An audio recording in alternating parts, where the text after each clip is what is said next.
Shri Vincent Xavier പാലത്തിങ്കലിനോട് കൂടി ചോദിക്കാം. Shri Vincent, ഇപ്പോൾ ശ്രീ സജി മാർക്കോസ് പറഞ്ഞ ഒരു പ്രഡിക്ഷൻ, അതായത് ഈ യുദ്ധത്തിന് ഒരു അവസാനമുണ്ടെങ്കിൽ ആ അവസാനം എന്ന് പറയുന്നത് നെതന്യാഹുവിന്റെ രാഷ്ട്രീയ ഭാവിയുടെ അവസാനത്തെ ദിവസമായിരിക്കും എന്ന ഒരു പ്രഡിക്ഷൻ. 2, അമേരിക്ക അടക്കമുള്ള രാജ്യങ്ങളെ യുദ്ധത്തിലേക്ക് വലിച്ചിഴക്കുന്നത് ഇസ്രയേലാണ്. 3, ഈ പറയുന്ന ഹെസ്ബുള്ള പോലെയുള്ള ഓർഗനൈസേഷൻസ് അവരുടെ ആവശ്യം സീസ് ഫയർ എന്ന് പറയുന്ന ആവശ്യം ജെനുവിനാണ്. എങ്ങനെ പ്രതികരിക്കുന്നു ഈ 3 കാര്യങ്ങളോട്?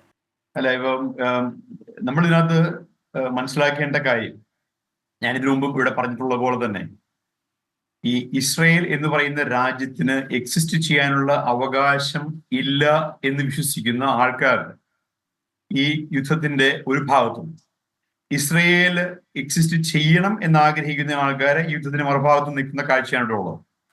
അപ്പോ ഇപ്പൊ സജി മാർക്കോസിനൊക്കെ മരിച്ച കുട്ടികളുടെ നമ്പറൊക്കെ പറഞ്ഞിട്ട് വളരെ ഭീകരമായിട്ട് ആക്രോശിക്കാം, കരയാം, മുതലക്കണ്ണീരോ ഏത് രീതിയിലുള്ള കരച്ചിലായിട്ട് അതിനെ വ്യാഖ്യാനിക്കാം.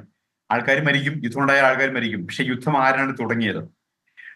ഇസ്രയേൽ ഇതുവരെ ഉണ്ടായ എല്ലാ യുദ്ധങ്ങളിലും കൂടുതൽ ഭൂമി പിടിച്ചെടുത്തത് ഇസ്രയേൽ അല്ല. ആ യുദ്ധങ്ങളൊന്നും തുടങ്ങിയത്, പക്ഷെ ഇസ്രായേലാണ് യുദ്ധം അവസാനിപ്പിച്ചിട്ടുള്ളത്. അത് സമ്മതിക്കുന്നു. അപ്പോ ഇസ്രയേൽ ഉണ്ടായ അതിന്റെ സാങ്കത്യം, ഇസ്രയേൽ ഉണ്ടായ സാഹചര്യങ്ങൾ, ഇതെല്ലാം നമ്മൾ പരിശോധിച്ചാൽ അതിനകത്ത് നമുക്ക് അഴിമതിയോ അമേരിക്കയുടെ ഇൻട്രസ്റ്റോ ബ്രിട്ടന്റെ ഇൻട്രസ്റ്റോ ഒക്കെ നമുക്ക് പറയാൻ പറ്റും. പക്ഷെ ഇപ്പൊ ആയിരിക്കുന്ന സാഹചര്യത്തിൽ ഇസ്രയേൽ എന്ന രാജ്യത്തിന് നിലനിൽക്കണമെങ്കിൽ അവർക്ക് വേണ്ടതായ ആ മിലിറ്റന്റ് ആയിട്ടുള്ള ആ ഒരു സമീപനം, ഇത്രയും അറബ് രാജ്യങ്ങളുടെ ഇടയ്ക്ക് കിടക്കുന്ന കേരളത്തിന്റെ 1/3 മാത്രം വലിപ്പമുള്ള ഒരു ചെറിയ രാജ്യത്തിന് എക്സിസ്റ്റ് ചെയ്യണമെങ്കിൽ അവരെ ഏറ്റവും സ്ട്രോങ് ആയിട്ടും പവർഫുൾ ആയിട്ടും നിന്നാൽ മാത്രമേ അവർക്ക് നിൽക്കാൻ പറ്റുള്ളൂ. ഇത് നെതന്യാഹു അല്ലെങ്കിൽ ഒരു പ്രൈം മിനിസ്റ്ററുടെ ഒരു പേരോ ഭാവിയോ അല്ല ഇതിനകത്ത് വേണ്ടത്. ഇതിനകത്ത് വേണ്ട മെയിൻ സബ്ജക്ട് എന്താണ്, ഇതിന്റെ കോർ ഇഷ്യൂ എന്ന് മനസ്സിലാക്കുകയാണ്. അപ്പോ ഇതിനകത്ത് ജാതീയമായിട്ട് ഇറാൻ ആൾക്കാരെ ഒന്നിപ്പിക്കാൻ ശ്രമിക്കുമ്പോൾ നമ്മൾ മനസ്സിലാക്കേണ്ട ഒരു കാര്യം, ഹിന്ദുവെന്നോ മുസ്ലിമാനെന്നോ ക്രിസ്ത്യാനിയെന്നോ വ്യത്യാസമില്ലാതെ ലോകം ഇന്ന് അനുഭവിക്കുന്ന ചില സാമാന്യമായ ഡെവലപ്മെന്റും പുരോഗതിയും അഭിപ്രായ സ്വാതന്ത്ര്യവും സ്ത്രീ സ്വാതന്ത്ര്യവും എല്ലാം അത് ലോകത്തിൽ എല്ലായിടത്തും നിലനിൽക്കുന്ന ഒരു കാര്യമാണ്. ഇപ്പം ഇന്ത്യയിലെ മുസ്ലിങ്ങളെ പറ്റി പറയുമ്പോൾ നമ്മൾ പറയും ലോകത്തിലെ ഏറ്റവും കൂടുതൽ പ്രോസ്പെറസ് ആയിട്ടുള്ള മുസ്ലിം കമ്മ്യൂണിറ്റിയാണ് ഇന്ത്യയിലെ മുസ്ലിം കമ്മ്യൂണിറ്റി. എന്നാൽ അവിടെ നമ്മൾ പറയുന്നത് മുസ്ലിങ്ങളുടെ പീഡനം അനുഭവിക്കുകയാണ് ഇന്ത്യയിൽ. അപ്പൊ ഇന്ത്യ ഒരു ഫ്രീ രാജ്യമായതുകൊണ്ട് അവിടെ ബാക്കിയുള്ള എല്ലാവരെയും പോലെ തന്നെ മുസ്ലിങ്ങളും വളരെ മുമ്പോട്ട് പോയിട്ടുണ്ട്. ഈ രാജ്യങ്ങളിലൊന്നും, ഈ ഇറാനിലോ ഈ ഹിസ്ബുള്ളയോ ഹമാസോ ഭരിക്കുന്ന രാജ്യങ്ങളിലൊന്നും സ്ത്രീകൾക്ക് സ്വാതന്ത്ര്യമില്ല, മനുഷ്യർക്ക് സ്വാതന്ത്ര്യമില്ല. അവർ നമ്മളുടെ എല്ലാവരുടെയും ജീവിതം 1500 വർഷം 2000 വർഷം പുറകോട്ട് കൊണ്ടുപോകാനുള്ള ശ്രമം നടത്തുന്ന ഗ്രൂപ്പുകളാണ്. അപ്പൊ അതിൽ നിന്നും റിലീജിയൻ എന്ന ഒരു ഇഷ്യൂ ഉപയോഗിച്ച് എല്ലാവരെയും ഒരൊറ്റക്കെട്ടിൽ നിർത്താനുള്ള ഇറാന്റെ ആ ഒരു ആഹ്വാനം അത് ഒരു രീതിയിൽ വിലപ്പോകാൻ പോകുന്നില്ല. ശ്രീ സജിമോൻ ആന്റണി, നമുക്ക് അങ്ങൊരു പൊളിറ്റിക്കൽ അനലിസ്റ്റ് കൂടിയാണ്, കാര്യങ്ങളെയൊക്കെ കൃത്യമായി ഓരോ ഘട്ടത്തിലും അപഗ്രഥനം ചെയ്യുന്ന വ്യക്തി കൂടിയാണ്. ഇവിടെ ഒരു നയതന്ത്രപരമായ പരിഹാരത്തിന് ഇനി സാധ്യതയില്ലേ? നിലനിൽപ്പിനായാണ് ഓരോ രാജ്യങ്ങളും ശ്രമിക്കുന്നതെന്ന് അവർ അവകാശപ്പെടുന്നു. ഇപ്പോൾ ഒരു മുസ്ലിം ഐക്യത്തിന് വേണ്ടിയുള്ള ആഹ്വാനം വരുന്നു. അപ്പൊ ഇവിടെ എന്താണ് ഒരു നയതന്ത്രപരമായ ഒരു സമീപനത്തിനുള്ള ഒരു സ്കോപ്പ് എന്താണ്?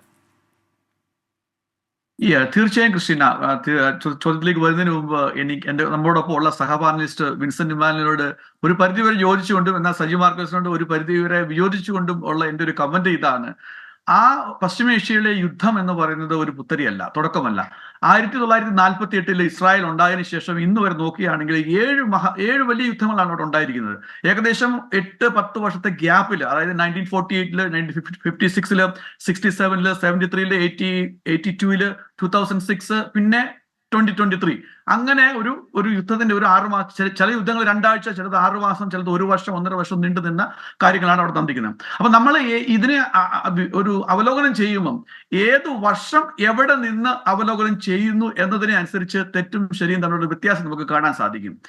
സജി മാർക്കോസ് പറഞ്ഞതനുസരിച്ചാണെങ്കിലും മൊത്തം കുറ്റം ഇസ്രായേൽക്കാർക്കാണ്, അമേരിക്കക്കാർക്കാണ്, ബാക്കിയുള്ളവരെല്ലാവരും പുണ്യാന്മാർ എന്ന ഒരു പിക്ചറൈസേഷനാണ് അവിടെ വന്നിരിക്കുന്നത്.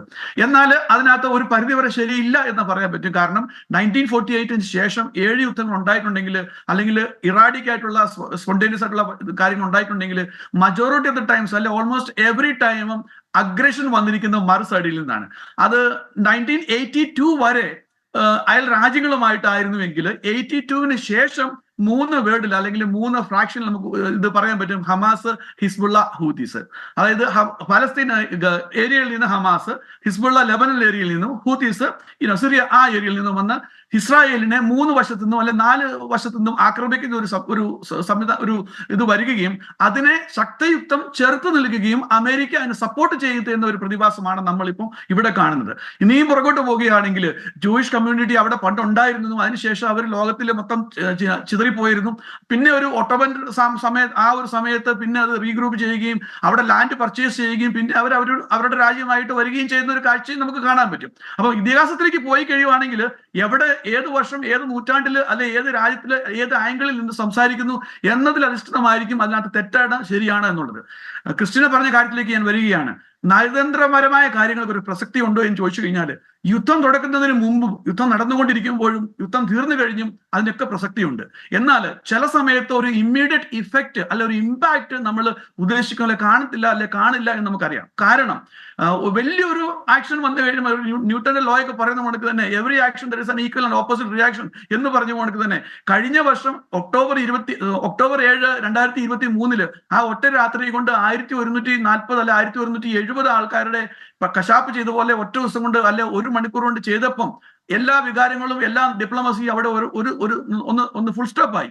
പിന്നെയുള്ളത് അവരുടെ കൗണ്ടറാണ്. ആ കൗണ്ടർ സ്ട്രാറ്റജിയുടെ ഭാഗമായിട്ടാണ് ഹമാസിനെ അറ്റാക്ക് ചെയ്യുന്നത്.